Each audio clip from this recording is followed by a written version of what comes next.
അനുരാഗമഴ. മറഞ്ഞിരിക്കുന്ന നിഴലുകളും ഫോണിന്റെ നിർത്താതെയുള്ള റിംഗിങ് ടോണും ആ രാത്രിയുടെ മൗനത്തെയും അവരുടെ ഉള്ളിൽ പൊടുന്നനെയുണ്ടായ പരിഭ്രമത്തെയും ഒരുപോലെ ഭേദിച്ചു കളഞ്ഞു. മാധവ് ധൃതിയിൽ തന്റെ കൈ ദിയയുടെ കവിളിൽ നിന്ന് പിൻവലിച്ചു. അവന്റെ നെഞ്ചിലെ മിടിപ്പ് സാധാരണത്തേക്കാൾ വേഗത്തിലായിരുന്നു. ദിയ വിറയ്ക്കുന്ന വിരലുകളോടെ ബാഗിൽ നിന്ന് ഫോൺ തിരഞ്ഞെടുത്തു. ഡിസ്പ്ലേയിൽ നോക്കി. അനന്യ എന്ന പേരവിടെ തെളിഞ്ഞു നിൽക്കുന്നുണ്ടായിരുന്നു. അവൾ ഒരു ദീർഘശ്വാസമെടുത്ത് തൊണ്ട ഇടറാതിരിക്കാൻ പരിശ്രമിച്ചുകൊണ്ട് ഫോൺ അറ്റൻഡ് ചെയ്തു. ഹലോ അനന്യ. എടി ദിയ, നീ എവിടെയാടി? സമയം 8:30 പുറത്താണെങ്കിൽ അണ്ണാക്കിൽ വെള്ളം കോരി ഒഴിക്കുന്ന മഴയും. നീ ഇറങ്ങിയോ ഓഫീസിൽ നിന്ന്? മറുതലയ്ക്കൽ നിന്ന് അനന്യയുടെ ബഹളം കേട്ടു. അതനന്യ, ഞാനിറങ്ങി. പക്ഷേ വഴിയിൽ വെച്ച് മാധവ് സാറിന്റെ കാർ ഓഫായി. നല്ല വെള്ളക്കെട്ടുള്ള ഏരിയയാണ്. മെക്കാനിക്കിനെ നോക്കിക്കൊണ്ടിരിക്കുകയാണ്. ദിയ മാധവിനെ ഒന്ന് നോക്കിക്കൊണ്ട് പറഞ്ഞു.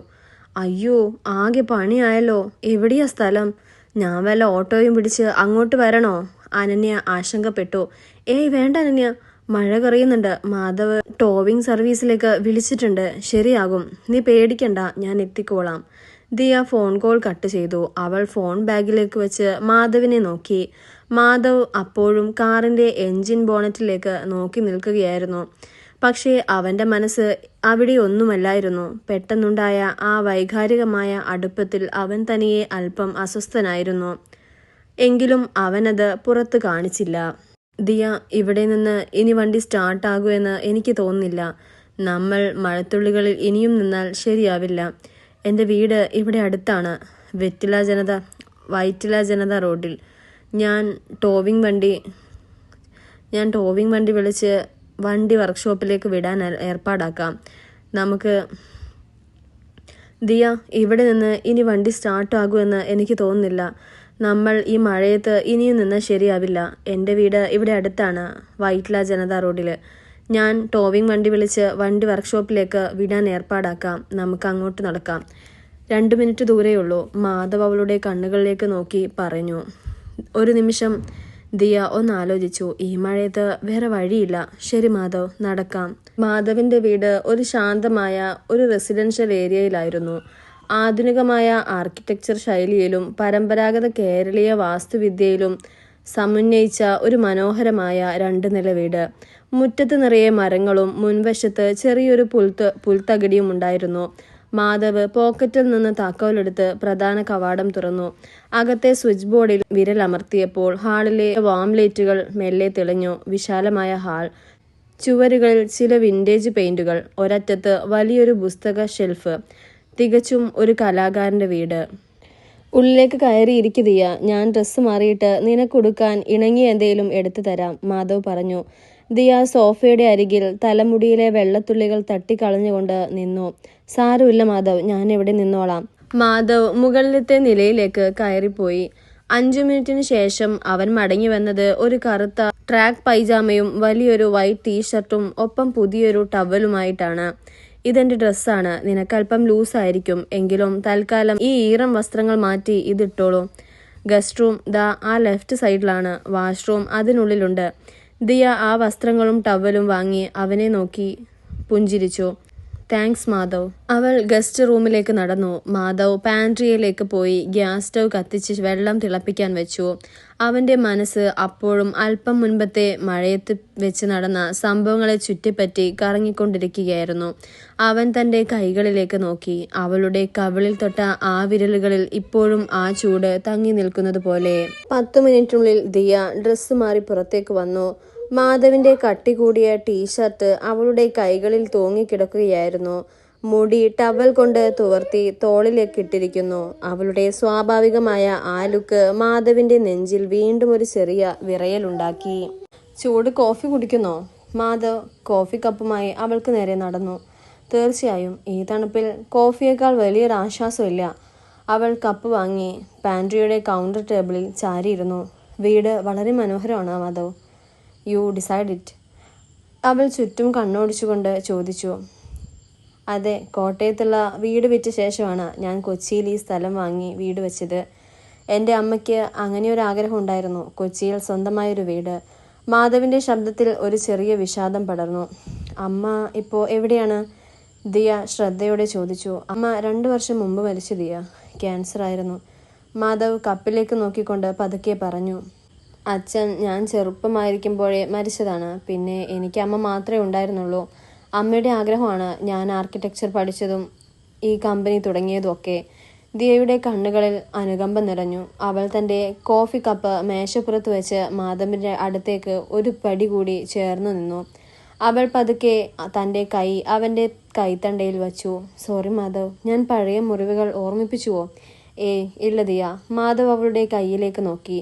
പിന്നീട് അവളുടെ കണ്ണുകളിലേക്ക്. ഞാനധികം ആരോടും എൻ്റെ വീടിനെക്കുറിച്ചോ അമ്മയെക്കുറിച്ചോ സംസാരിക്കാറില്ല.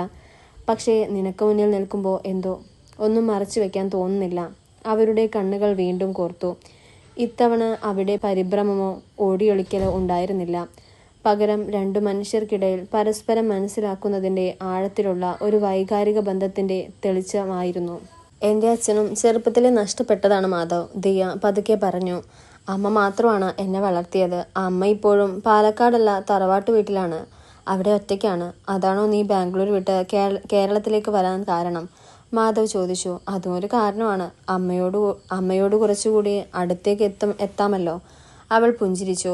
മാധവ് തൻ്റെ കൈ ഉയർത്തി അവളുടെ കൈവിരലുകളിൽ മെല്ലെ കോർത്തു. ഇത്തവണ ദിയ കൈ പിൻവലിച്ചില്ല. പകരം അവൾ അവൻ്റെ വിരലുകൾക്കിടയിലേക്ക് കൂടുതൽ അമർത്തി പിടിച്ചു. ആ വലിയ ഹാളിലെ തണുപ്പിൽ അവരുടെ കൈകളുടെ ചൂട് പരസ്പരം പടർന്നു. മഴ തോർന്നു എന്ന് തോന്നുന്നു. ദിയ ജനലിലൂടെ പുറത്തേക്ക് നോക്കി പറഞ്ഞു. റോഡിലെ വെള്ളവും ഇറങ്ങിക്കാണും. ഞാൻ അനന്യയോട് സംസാരിച്ച് നിന്നെ ആക്കുകയോ അല്ലെങ്കിൽ ഒരു ഓട്ടോ ഏർപ്പാടാക്കുകയോ ചെയ്യാം. മാധവിന് അവൾ പോകുന്നത് ഇഷ്ടമല്ലായിരുന്നുവെങ്കിലും അവനൊരു പ്രൊഫഷണലിസ്റ്റിനെ പോലെ സംസാരിച്ചു. അതൊക്കെ നാളെ രാവിലെ ആവാം മാധവ്. ദിയ അവൻ്റെ കണ്ണുകളിലേക്ക് നോക്കി വശ്യമായി പറഞ്ഞു. ഇത്രയും രാത്രിയിൽ ഇനി ഓട്ടോ തിരഞ്ഞു നടക്കേണ്ടേ? മാത്രമല്ല ഈ കോഫിയുടെ ചൂടും മാധവിൻ്റെ ഡ്രസ്സിൻ്റെ സുഖവും എനിക്ക് പെട്ടെന്ന് ഉപേക്ഷിക്കാൻ തോന്നുന്നില്ല. മാധവ് അത്ഭുതത്തോടെ അവളെ നോക്കി. ദിയയിൽ ആ നിമിഷം വിരിഞ്ഞ കുസൃതിയും ധൈര്യവും അവന് പുതിയൊരു അനുഭവമായിരുന്നു. നീ ഇവിടെ നിൽക്കാനാണോ ഉദ്ദേശിക്കുന്നത്? അവൻ ആശ്ചര്യത്തോടെ ചോദിച്ചു. Why not? ഞാൻ ഗസ്റ്റ് റൂമിൽ കിടന്നോളാം. അനന്യയോട് ഞാൻ പറയാം മാധവിൻ്റെ വീട്ടിലാണുള്ളതെന്ന്. എനിക്ക് മാധവിന് വിശ്വാസമാണ്.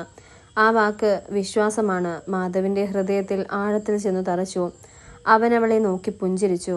ഓക്കെ, ഗസ്റ്റ് റൂം ക്ലീനാണ്. എന്താവശ്യമുണ്ടെങ്കിലും എന്നെ വിളിച്ചാൽ മതി, മാധവ് പറഞ്ഞു. ദിയ അവൻ്റെ അടുത്തേക്ക് വന്ന് പെട്ടെന്ന് അവൻ്റെ കവിളിൽ അമർത്തി ഉമ്മ വെച്ചു. അതൊരു വളരെ പെട്ടെന്നുള്ള സ്പർശനമായിരുന്നു. മാധവ് സ്തബ്ധനായി നിന്നുപോയി. Good night Madhav. ദിയ ഒരു കുസൃതി ചിരിയോടെ ഗസ്റ്റ് റൂമിലേക്ക് ഓടിപ്പോയി ഡോർ ചാരി. കവിളിൽ തങ്ങി നിന്ന ആ ഈറൻ സ്പർശനവും തലച്ചോറിലൂടെ പാഞ്ഞുപോയ മിന്നലും കൊണ്ട് മാധവ് അവിടെ തന്നെ കുറച്ചു സമയം നിർവീകരണനായി നിന്നു. അവൻ തൻ്റെ കവിളിൽ പതുക്കെ കൈവച്ചു. അവൻ്റെ ചുണ്ടിൽ ഒരു സുന്ദരമായ പുഞ്ചിരി വിരിഞ്ഞു. പിറ്റേന്ന് പ്രഭാതം. കൊച്ചിയിലെ അന്തരീക്ഷം മഴ കഴുകി തുടച്ചതുപോലെ തെളിഞ്ഞിരുന്നു. ഇലകളിൽ തങ്ങി നിന്ന അവസാനത്തെ വെള്ളത്തുള്ളികളും പ്രഭാത സൂര്യൻ്റെ പൊൻവെളിച്ചം തട്ടി തിളങ്ങി. മാധവ് അതിരാവിലെ തന്നെ എഴുന്നേറ്റ് പാൻട്രിയിൽ പ്രഭാത ഭക്ഷണം ഉണ്ടാക്കുന്ന തയ്യാറിലായിരുന്നു. ദിയ പതുക്കെ ഗസ്റ്റ് റൂമിൽ നിന്നും പുറത്തേക്ക് വന്നു. ഇന്നലെ രാത്രിയിലെ സംഭവത്തിന്റെ നാണം അവളുടെ മുഖത്തുണ്ടായിരുന്നുവെങ്കിലും അവൾ അത് മറച്ചു വെക്കാൻ ശ്രമിച്ചു. ഗുഡ് മോർണിംഗ് മാധവ്, അവൾ സാവധാനം പറഞ്ഞു. Good morning Diya. ഉറക്കം സുഖമായിരുന്നോ? മാധവ് പ്ലേറ്റുകൾ മേശപ്പുറത്ത് വെച്ചുകൊണ്ട് ചോദിച്ചു. വളരെ നല്ല ഉറക്കമായിരുന്നു. ഈ ഡ്രസ്സിട്ട് കിടന്നതുകൊണ്ടാണെന്ന് തോന്നുന്നു. അവൾ തൻ്റെ ടീഷർട്ടിലേക്ക് വിരൽ ചൂണ്ടി ചിരിച്ചു. നിനക്ക് ബ്രേക്ക്ഫാസ്റ്റ് കഴിക്കാം. അതിനുശേഷം എൻ്റെ കൂട്ടുകാരൻ സുരേഷിൻ്റെ ഡ്രൈവർ വരും. അവൻ നിന്റെ ഡ്രസ്സും എടുത്ത് ഫ്ലാറ്റിൽ ഡ്രോപ്പ് ചെയ്യും. അതിനുശേഷം ഓഫീസിലേക്ക് പോകാം. മാധവ് ഷെഡ്യൂൾ വിവരിച്ചു. ഭക്ഷണം കഴിക്കുന്നതിനിടയിൽ രണ്ടുപേരും തമ്മിൽ സാങ്കേതിക കാര്യങ്ങളെല്ലാം ഓഫീസിലെ വർക്കുകളും ചർച്ച ചെയ്തു. എന്നാൽ അവരുടെ നോട്ടങ്ങൾ ഇടയ്ക്കിടെ കൂട്ടിമുട്ടുമ്പോൾ വാചകങ്ങൾക്ക് അപ്പുറമുള്ള ഒരു ഭാഷ അവർക്കിടയിൽ സംസാരിക്കുന്നുണ്ടായിരുന്നു. 8:30 മാധവിൻ്റെ കാർ നന്നാക്കി വർക്ക്ഷോപ്പുകാരൻ വീട്ടിലെത്തിച്ചു. വെള്ളം കയറിയത് പെട്ടെന്ന് ക്ലിയർ ചെയ്തതുകൊണ്ട് വലിയ കുഴപ്പമൊന്നും ഉണ്ടായിരുന്നില്ല. 10 മണിയോടെ അവർ ഓഫീസിലെത്തി. ഓഫീസിൽ പതിവ് പോലെ ബഹളമായിരുന്നു. ഹരി തൻ്റെ ക്യാബിനിലിരുന്ന് തൻ്റെ ക്യാൻറ്റീനോട് ഫോണിൽ സംസാരിക്കുന്നു. അനന്യ സ്വന്തം ഡെസ്കിലിരുന്ന് ഫയലുകൾ നോക്കുന്നു. ദിയ വന്ന് തൻ്റെ ഡെസ്കിലിരുന്നപ്പോൾ അനന്യ ഓടി അവളുടെ അടുത്തേക്ക് വന്നു. ദിയ, ഇന്നലെ രാത്രി എന്തായിരുന്നു കഥ? നീ മാധവ് സാറിൻ്റെ വീട്ടിലാണോ നിന്നത്? എന്നോട് ഫോണിൽ പറഞ്ഞപ്പോൾ ഞാൻ ഞെട്ടിപ്പോയി, അനന്യ താഴ്ന്ന ശബ്ദത്തിൽ ചോദിച്ചു. ഹേയ്, അങ്ങനെയൊന്നുമില്ല അനന്യ. മഴയത്ത് വണ്ടി കേടായി, അത്രേ ഉള്ളൂ. മാധവ് വളരെ മാന്യമായി എന്നെ ഗസ്റ്റ് റൂമിൽ താമസിപ്പിച്ചു. That's all, Diya laptop on ചെയ്തുകൊണ്ട് പറഞ്ഞു. ദാറ്റ്സ് ഓൾ അല്ലെന്ന് നിന്റെ മുഖത്തെ ഐശ്വര്യം കണ്ടാൽ അറിയാം, അനന്യ കുസൃതിയോടെ കണ്ണടച്ചു കാണിച്ചു.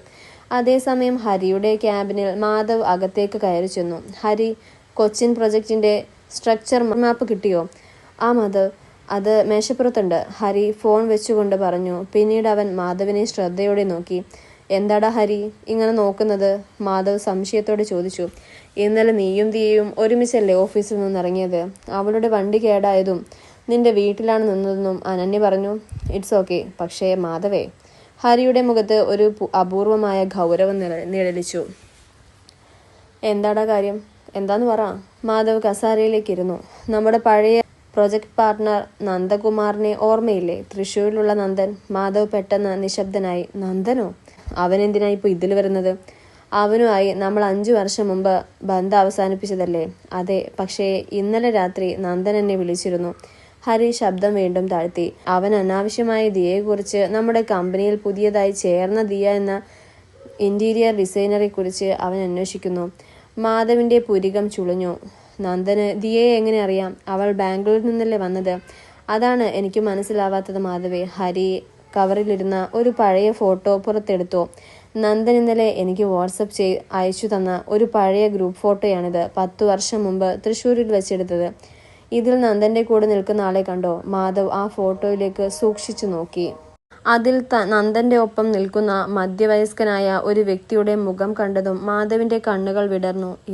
ഇത് ജയദേവൻ തമ്പുരാനല്ലേ? നമ്മുടെ പഴയ പ്രൊജക്റ്റ് മുടക്കാൻ ശ്രമിച്ച, എൻ്റെ കുടുംബത്തെ തകർത്ത അതേ ജയദേവൻ? മാധവിന്റെ ശബ്ദത്തിൽ കോപം പടർന്നു. അതെ മാധവേ. ഹരി ഫോട്ടോയിലേക്ക് വിരൽ ചൂണ്ടി. പക്ഷേ അതിലും വലിയൊരു സത്യമുണ്ട്. ജയദേവന്റെ ഈ ഫോട്ടോയുടെ പിന്നിൽ എഴുതിയിരിക്കുന്ന പേര് എന്താണെന്നറിയോ? ജയദേവന്റെ സഹോദരിയുടെ മകളുടെ പേര് ദിയ ജയദേവ്. മാധവാകെ സ്തംഭിച്ചുപോയി. അവന്റെ കാതുകളിൽ ഇരമ്പൽ അനുഭവപ്പെട്ടു. താൻ ഇന്നലെ രാത്രി തോളിൽ ചേർത്തുവെച്ച, താൻ പ്രണയിക്കാൻ തുടങ്ങിയ, തനിക്കായി ഹൃദയം തുറന്ന ആ പെൺകുട്ടി തന്റെ ജീവിതവും കുടുംബത്തെയും നശിപ്പിച്ച ആളുടെ കുടുംബത്തിൽ നിന്നുള്ളവളാണോ? അവൻ ഗ്ലാസ് ഭിത്തിയിലേക്ക് പുറത്തേക്ക് നോക്കി. അവിടെ വർക്ക് സ്റ്റേഷനിൽ പ്രഭാത സൂര്യന്റെ വെളിച്ചത്തിൽ നിരപരാധിയായ ഒരു പൂവിനെ പോലെ പുഞ്ചിരിച്ചുകൊണ്ട് ജോലി ചെയ്യുന്ന ദിയയാണ് അവൻ കണ്ടത്. അവളുടെ ആ പുഞ്ചിരിക്ക് പിന്നിൽ ഒരു വലിയ പ്രതികാര കഥയുണ്ടോ? അതോ അവൾ ഇതൊന്നും അറിയാത്ത ഇരയാണോ?